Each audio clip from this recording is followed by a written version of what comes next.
Hello, तुमच्या सगळ्यांचं स्वागत आहे स्वादिन दिसांच्या चॅनलवर. पावसाळा आला की अळूवडीची खूप आठवण येते आहे ना. मला बाजारात अळूवडीचे पानं मिळाले, खूप स्वस्त पण होते.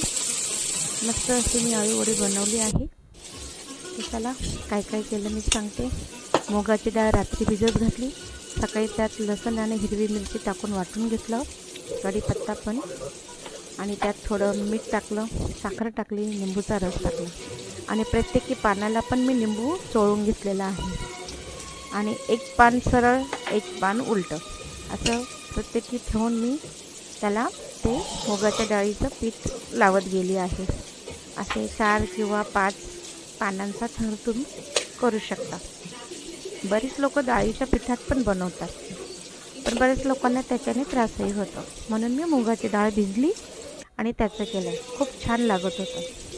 आता हे एकावर एक थर झाले, त्याला इकडून वाळायचं तिकडून वाळायचं आणि असे गोल पोंगळीसारखं बनवून घ्यायचं. असे बनवून बनवून मी ठेवले.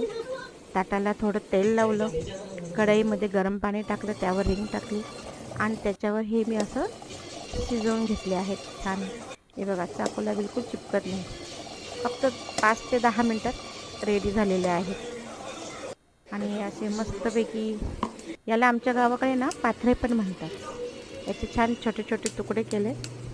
वरून तुम्ही तीळ पण टाकू शकता आणि तुम्हाला तेलात तळायचे तर तळण पण तुम्ही याला खाऊ शकता. खूप सुंदर लागतात. तर कशी वाटली आजची रेसिपी? प्लीज सपोर्ट करा, लाईक करा, कमेंट करा, बेल आयकन दाबा, म्हणजे पुढचा व्हिडिओ तुम्हाला मिळेल. थँक्यू.